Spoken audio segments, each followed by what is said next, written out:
मध्य प्रदेश के सिवनी जिले के लखनादौन से बालाघाट जिले के रास्ते छत्तीसगढ़ की राजधानी रायपुर को जोड़ने वाले 6 लेन वे हाईवे के विषय में भले ही एक साल से कोई चर्चा नहीं हुई, कोई अधिकारी इस विषय पर जानकारी नहीं देता, लेकिन एक दिन पहले 6 मार्च 2025 को प्रदेश शासन के मुखिया डॉक्टर मोहन यादव ने जब 3 नक्सल प्रभावित जिले बालाघाट, मंडला, डिंडोरी के आला अधिकारियों के साथ वीडियो कॉन्फ्रेंसिंग के माध्यम से बैठक ली, तो इस दौरान उन्होंने बड़ी गंभीरता से इस विषय पर जानकारी ली कि इस विषय पर क्या अपडेट है। इस विषय पर बालाघाट कलेक्टर मृणाल मीणा साहब ने अपडेट दिया और बताया कि कैसे लांजी के रास्ते अब इस हाईवे को जाने के लिए प्रस्ताव भेजा गया है।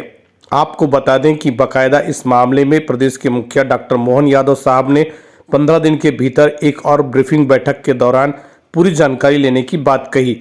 इस दौरान इस विषय पर कोई बातचीत नहीं हुई कि यह किस रूट से जाएगा, कैसे जाएगा, क्योंकि पहले 3 रूट प्रस्तावित थे। कहा गया था कि जंगल का रास्ता, सरकारी जमीन अधिक हो और अधिग्रहण के मामले में ज़्यादा जमीन ना अधिग्रहित की जाए। लेकिन अब तक जो सर्वे सामने आया उसमें एक बात सामने आई है कि तीनों रूट में बहुत अधिक परेशानी है।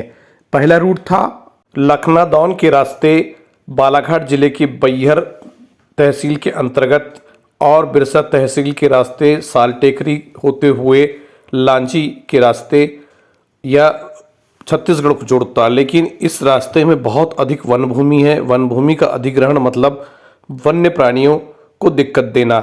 हालांकि छत्तीसगढ़ तक जाने के लिए पूरी की पूरी वन भूमि हर जगह मिल रही है। वहीं दूसरे रूट पर यदि बात की जाए तो वह था बालाघाट जिले के बालाघाट जिला मुख्यालय के बाजू से जो 4 लेन जा रहा है उसी को 6 लेन वे में परिवर्तित करना और फिर वो रजेगांव किरनापुर के रास्ते लांजी होते हुए छत्तीसगढ़ जाएगा। लेकिन दरअसल वह 4 लेन बन चुका है, इसलिए वहाँ पर कुछ भी छेड़छाड़ करना मुश्किल की बात होगी। तो इस विषय पर एक साल से कोई भी अधिकारी कोई जानकारी नहीं दे रहा था, कोई हलचल नहीं थी। और अचानक 5 मार्च को जब एक बार बैठक होती है, प्रदेश की मुखिया डॉक्टर मोहन यादव बैठक लेते हैं, बालाघाट कलेक्टर से जानकारी लेते हैं। जानकारी जिला प्रशासन की ओर से प्रेस को प्रेषित की जाती है।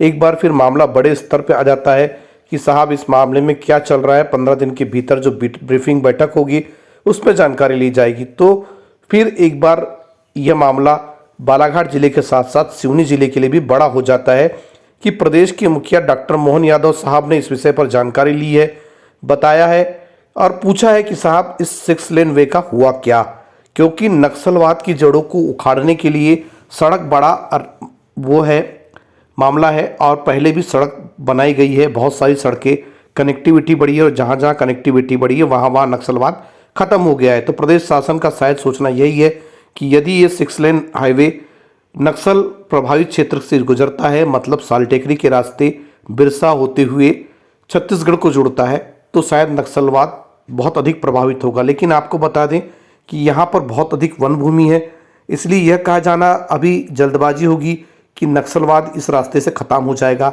या प्रदेश शासन के मुखिया के पटल पर यह बात रखी गई होगी कि साहब यह 6 लेन हाईवे प्रस्तावित था, इस पर कोई काम नहीं हुआ, इस विषय पर जानकारी लीजिए। तो हो सकता है कि प्रदेश शासन के मुखिया ने इस विषय पर जानकारी ली हो। लेकिन प्रदेश शासन के मुखिया ने इस विषय पर जानकारी ली, लेकिन इसके साथ ही मामला बड़ा हो गया है, क्योंकि 15 दिन बाद फिर जानकारी ली जाएगी। इसका मतलब कलेक्टर साहब बालाघाट मृणाल मीणा इस विषय पर अपने अधीनस्थ अधिकारियों से जानकारी लेंगे, कर्मचारियों से जानकारी ली जाएगी कि साहब इस विषय पर क्या हुआ। चलिए आपको बता दें कि एक साल पहले तक इस विषय पर क्या क्या हुआ है। बालाघाट जिले के रजेगांव किरनापुर लांजी क्षेत्र के लगभग आधा सैकड़ा से अधिक गाँव का सर्वे हुआ। बहुत से गाँव के किसानों को बता दिया गया कि साहब आपकी खेती की ज़मीन जाएगी, किसी का मकान टूटेगा। तो इस विषय पर चिंता फैली, चर्चा फैली कि साहब ऐसा क्या हो रहा है, 6 लेन हाईवे बनाना जरूरी है क्या, विकास के लिए विनाश जरूरी है, यह तो पहले भी हो चुका है। तो फिर यह चर्चा बड़ी तेजी से फैली कि हमारे गांव से 6 लेन जा रहा है, यहाँ से इतना मार्किंग होगा, इतनी पैसा मिलेगा, इतना ये सब कुछ होगा, पैसा बहुत कम है आज ज़मीन के रेट में। तो ये बात फैलते गई। लेकिन बीते 1 वर्षों से इस मामले में कोई सर्वे, कोई काम नहीं हुआ, कोई टीम नहीं आई। तो फिर ये बात आने लगी कि साहब केवल सर्वे हुआ, DPR तैयार हुआ, प्रशासन के सामने रिपोर्ट रखी गई और शासन को बता दिया गया कि साहब इस मामले में ऐसी ऐसी कहानियां हैं, इतनी इतनी परेशानियां हैं। क्योंकि सबसे बड़ी परेशानी शासन के खुद मापदंड की है कि अधिक जमीन का अधिग्रहण ना करना पड़े। तो एक रूट की बात करते हैं हम, जंगल वाला रूट, जो कि बैहर तहसील के रास्ते, बिरसा तहसील और बिरसा तहसील के रास्ते एक पूरा का पूरा जंगल वाला रूट है, जो कि लगा छत्तीसगढ़ की बॉर्डर सीमा को लगा हुआ टांडा नदी, देव नदी के रास्ते से होते हुए आता है, जो कि सीधे सीधे सालटेकरी के रास्ते सीधे लांजी तक आता है। रास्ता बना हुआ है, लेकिन उस पर 6 लेन वे बनाना मतलब काफ़ी अधिक जंगल का अधिग्रहण करना है। तो फिर ये रास्ता पसंद नहीं आता, लेकिन एक तर्क दिया जाता है कि साहब लगभग इतना ऊंचा फ्लाईओवर बना दिया जाए। लेकिन इतना ऊंचा फ्लाईओवर बनाने के लिए बहुत अधिक राशि की जरूरत होगी, क्योंकि इसमें अब तक जानकारी मिली कि 1300 करोड़ रुपया का इन्वेस्टमेंट करना है। मतलब 1300 करोड़ रुपए में यह मार्ग पूरा बनाया जाना है। हालांकि ये 2 साल पहले की बात है, तो अभी हो सकता है राशि डबल हो जाए, 2600 करोड़ हो जाए, लेकिन ये वरिष्ठ स्तर का मामला है। तो इस मामले में पहले रूट में जंगल अधिक होने की वजह से वन्य प्राणी प्रभावित होंगे, क्योंकि कोर जोन का और बफर जोन का मामला है। कहीं कहीं कान्हा राष्ट्रीय पार्क का कोर जोन है। कोर जोन मतलब भीतर का मामला और बफर जोन मतलब बाहर का मामला। तो इस मामले पर यह एक रूट तो समझ में आ रहा है कि इस रूट पर रोड नहीं बन सकती। दूसरा मामला बताया गया कि साहब लखनादौन, केवलारी, धनोरा और ये बालाघाट जिले को टच करेगा, और ये जो पहले का सिवनी बालाघाट रोड है उसे टच करते हुए यह लालबर्रा के रास्ते, जो 4 लेन वर्तमान समय में निर्माणाधीन है, जो तस्वीरें आप अपने स्क्रीन पर देख रहे हैं, ये 4 लेन की है। तो इस रास्ते यह बालाघाट से एंटर होते हुए रजेगांव किरनापुर तक जाएगा।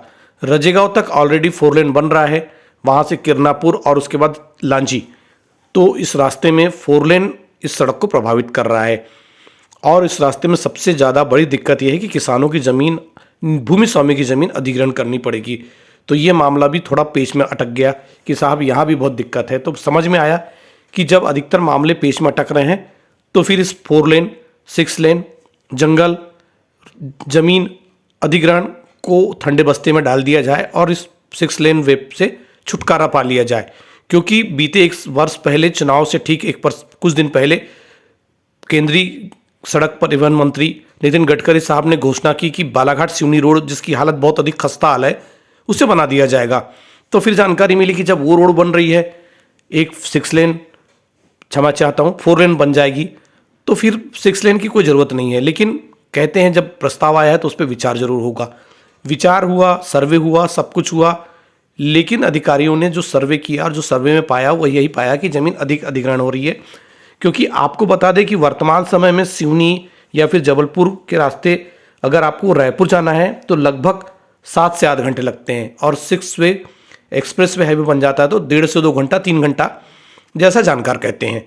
अगर सड़क लंबी रूट लेती है तो लंबा सफ़र। तो यहाँ पर सबसे बड़ा परेशानी अधिग्रहण की है, अधिग्रहण ज़मीन का, जिसके रास्ते यह 6 लेन नहीं बन सकता। लेकिन एक बार प्रदेश की मुखिया ने अधिकारियों से पूछा है, अधिकारी रिपोर्ट अपनी तैयार करके देंगे। अब इस विषय पर अगली ब्रीफिंग में क्या प्रदेश के मुखिया 6 लेन पर बात करते हैं, क्या जिला प्रशासन इसको साझा करता है प्रेस से कि हाँ साहब, मुख्यमंत्री डॉक्टर मोहन यादव साहब ने 6 लेन पर जानकारी ली, हमने ये जानकारी प्रेषित की और प्रस्तावित ये हुआ।